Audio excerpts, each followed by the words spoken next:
Hello humans, XZanthia here, and if you would like to hear me complain about my life for about 10 minutes while I'm hanging out in Italy, you have clicked on the right video.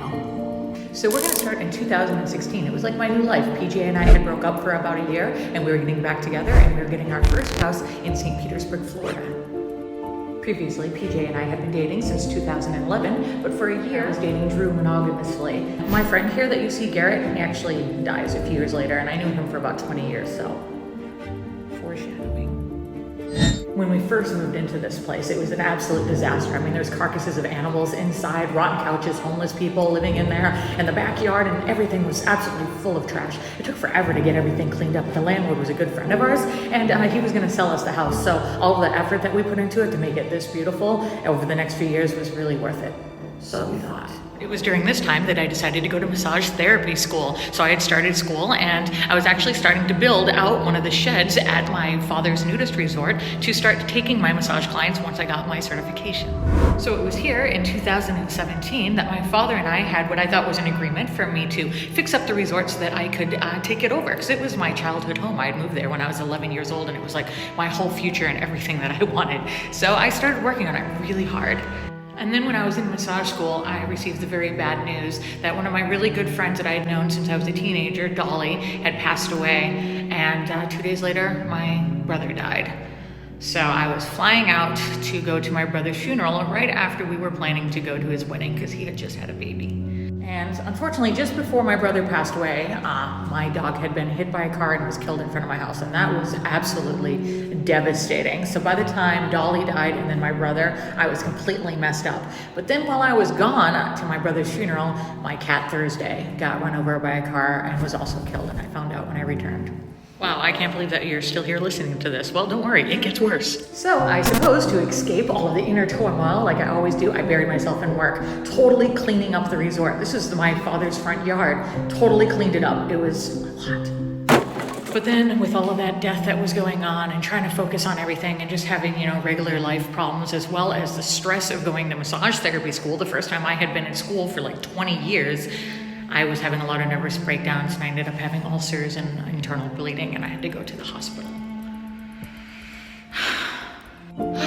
So then PJ and I were like, you know what, screw all of this stress. We're just gonna get away for a while and get our scuba certification. So we studied for a few weeks, and then we left for the weekend and we got our scuba certification. And then when we came back, PJ had a really bad earache.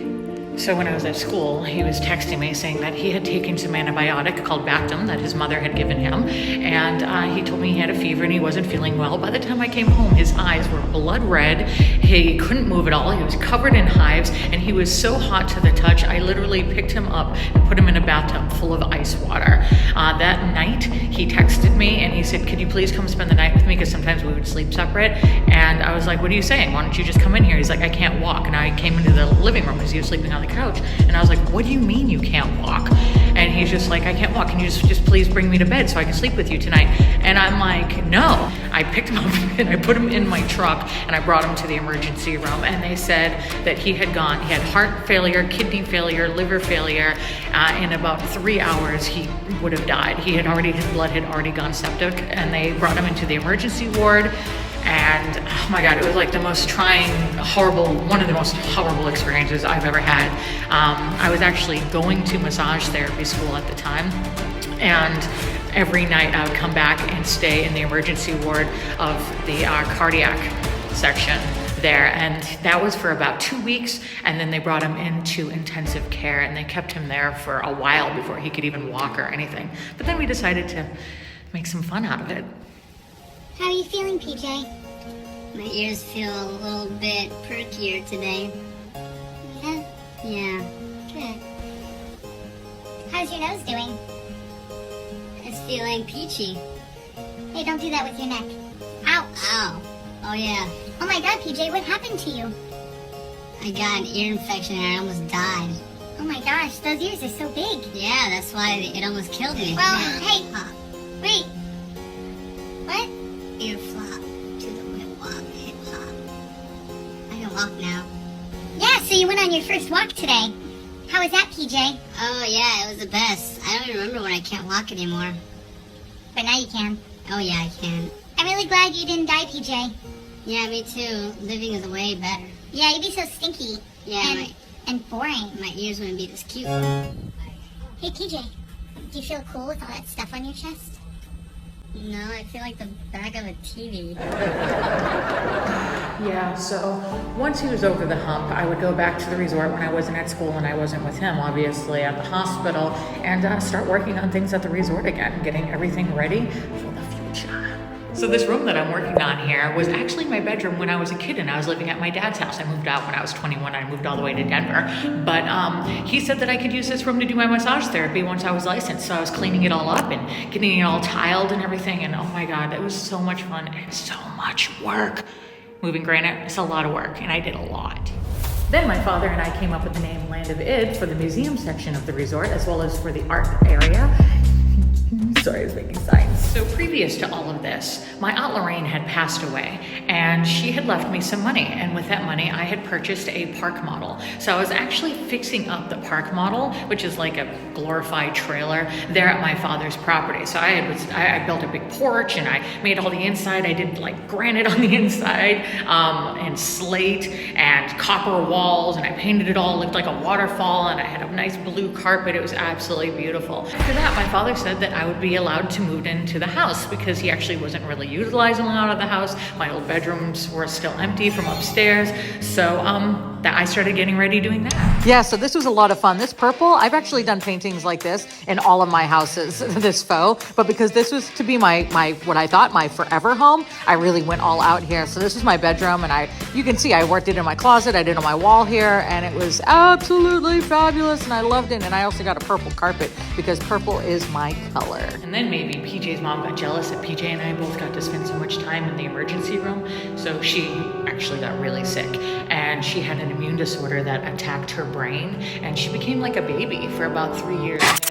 However, the show must go on, so we just kept working on the house, painting the entire living room, and we started building the building that was for the museum.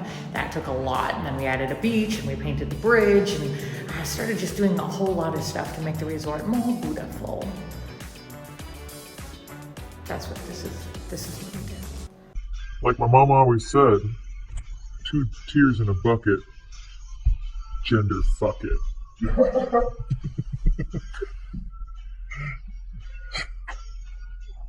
So clean and healthy. I feel kind of Amish. Amish? Is that Amish? No, honey, you have too much cleavage to be Amish. That would be covered. Yeah, so then I guess it was time for the Grim Reaper to come visit one of my friends again. My really good friend, Maudy, who I'd known for over 20 years, decided to take their life. And that was completely devastating to like now. I'm still pretty messed up over that one. I actually spent the night at their place like a few nights before.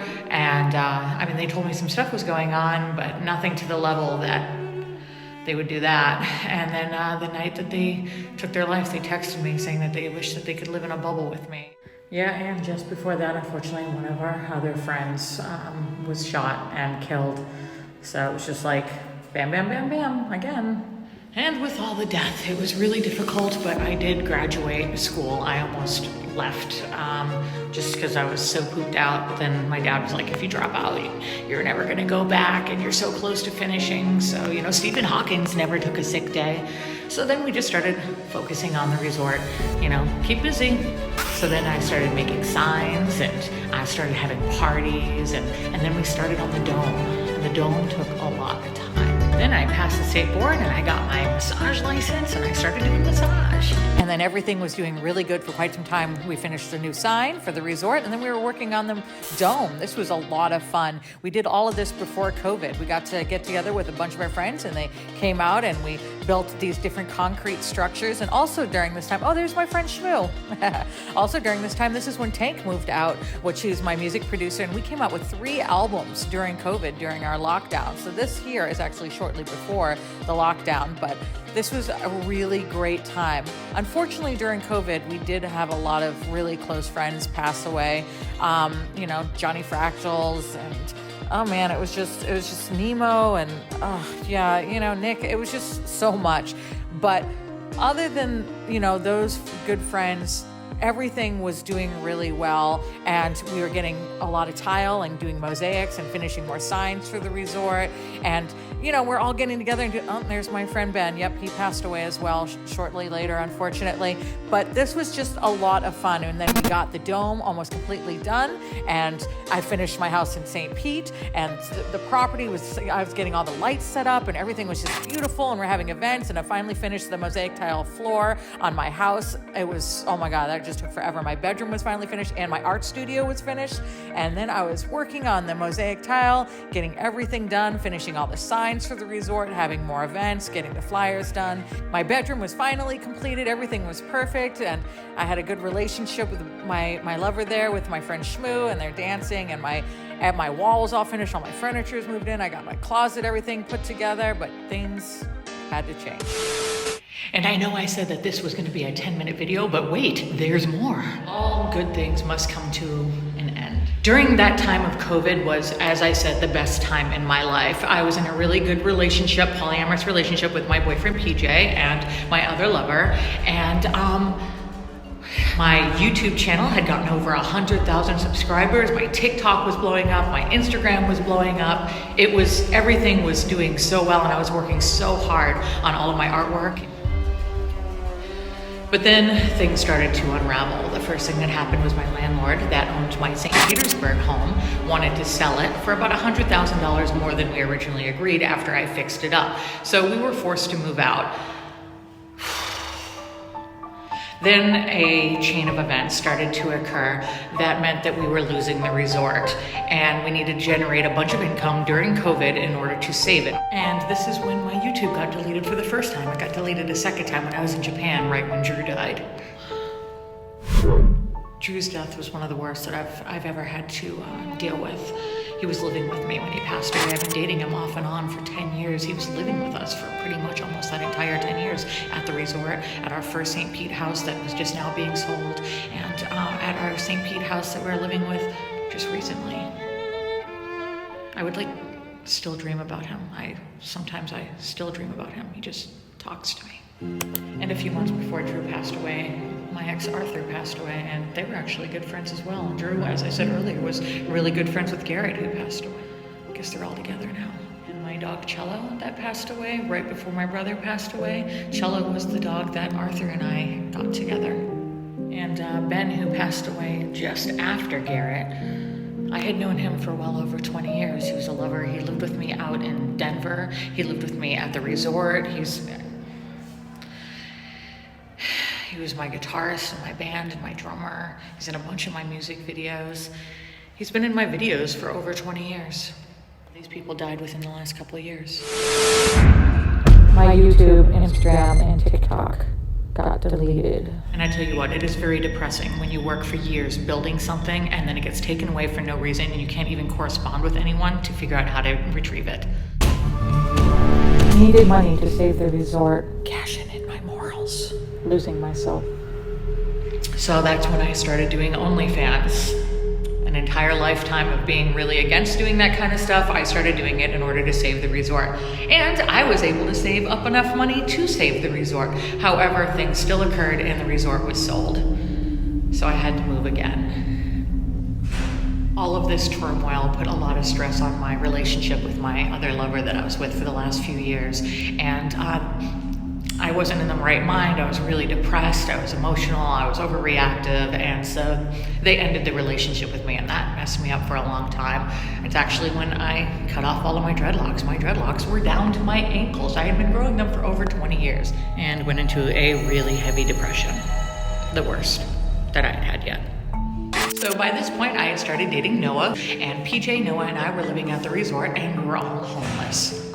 Luckily, one of my good friends, Jody, happened to own a warehouse. So we moved in there, and you can check it out. This is our before And our after. So things were good for about a year, and then Jody had to raise the rent, which was completely understandable.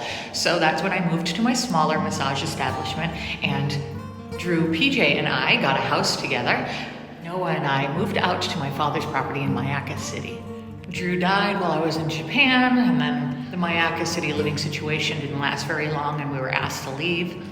And then shortly later, we were able to finally get our mothers moved out of our house. We were all living together. It was very intense. Moved our mothers into a nice apartment complex, and then unfortunately, Jody's boyfriend passed away and she wanted to sell the house that we were living in, and our lease was just happened to be up right at that time. She had given us 2 months to move out, but unfortunately I was coming here to Europe. And we were leaving in about a week, so we couldn't possibly move while we were leaving, so we had about 2 weeks to move out. I was very blessed that my father is allowing us to stay in Mayaka City for about 6 months while we're trying to figure it out, and then we came here. Been here in Europe for about a month, and then a hurricane happens, and now both of our mothers have been evicted from their apartment complexes. So that's all. I really want to thank you. I really want to thank you so much for making it to the end of my video, and I've actually never made a video like this before. Oh, people are coming. Noah! Anyway, so I guess you know why my artwork looks like this.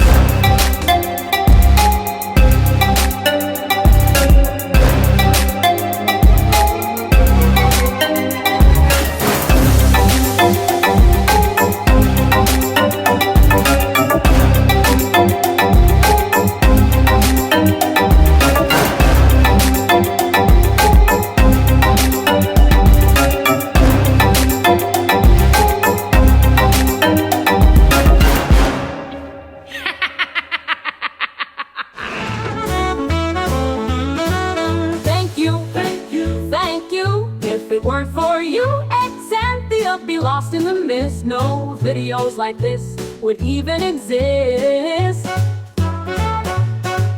No cameras, no lights, no snacks to survive. They help keep this party alive. MJ was moonwalking across the floor when Punisher from hell kicked open the door. Mike washed laughing, spilling his drink, but Jason Aperson just gave a wink.